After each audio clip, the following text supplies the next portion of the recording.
पाकिस्तान को सबक सिखाने में भारत के बहादुर जवानों को और भारत की सेना को 22 मिनट भी नहीं लगे। पाकिस्तान के आतंकी कैंपों को तहस नहस कर दिया। प्रधानमंत्री मोदी जी ने यही कहा था कि पुलवामा में जिसने भी दुस्साहस किया उसको इसकी कीमत चुकानी पड़ेगी। और फिर आपने देखा होगा इस बार भी पाकिस्तान चिल्ला चिल्ला के अमेरिका के पास पहुंच गया था। भारत एक मोर्चे पर कई देशों से लड़ रहा था, कहीं तुर्की के द्वारा, कहीं चीन के द्वारा और कहीं दुनिया के अन्य देशों के द्वारा भी उसे सहायता दी जा रही थी।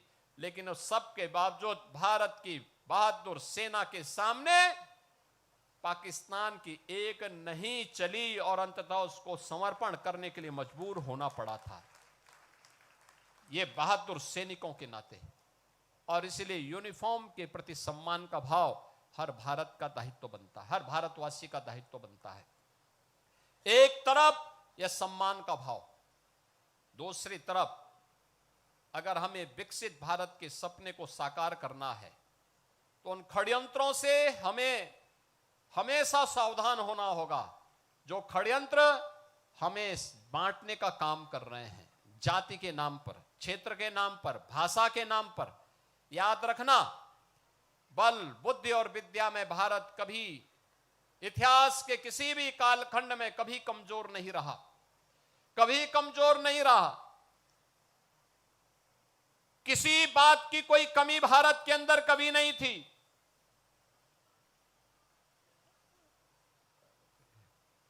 लेकिन जो लोग विकसित भारत नहीं चाहते, जो लोग समर्थ भारत नहीं चाहते, जो लोग सशक्त भारत नहीं चाहते,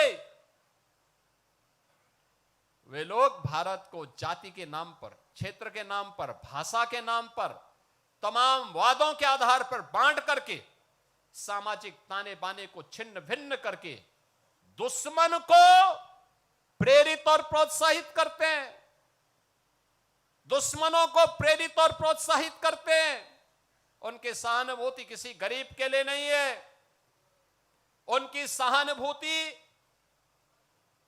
देश के लिए नहीं है, उनकी सहानुभूति उन लोगों के प्रति होती है जो घुसपैठिए के रूप में भारत के नागरिकों के हक पर डकैती डालने का काम कर रहे हैं। ये दृश्य आज देख रहे होंगे, ये दृश्य आज भी आप देख रहे होंगे।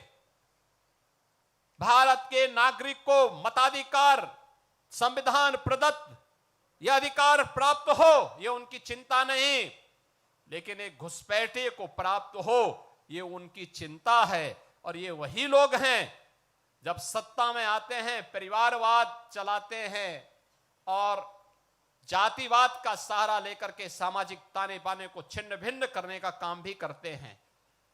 याद रखना, इतिहास के किसी भी कालखंड में जब भी हम इस प्रकार की प्रवृत्ति के तत्वों के चंगुल में फंसे, भारत को इसकी बड़ी कीमत चुकानी पड़ी है, बड़ी कीमत चुकानी पड़ी है। क्यों विदेशी हमलावर भारत पर हावी होते गए? ऐसा नहीं कि हमारे पास योद्धाओं की कमी रही हो, हमारे पास बल या बुद्धि या वैभव की कमी किसी स्तर पर रही हो। भारत गुलाम हुआ इसलिए क्योंकि एक ऐसी उस समय कुछ ऐसी ताकतें थी जो बांट रही थी, जैसे आज कुछ राजनीतिक दल फिर बांटने का काम कर रहे हैं। ये विभाजन हमारी कमजोरी का कारण था, इस विभाजन से फिर से बचने की आवश्यकता है।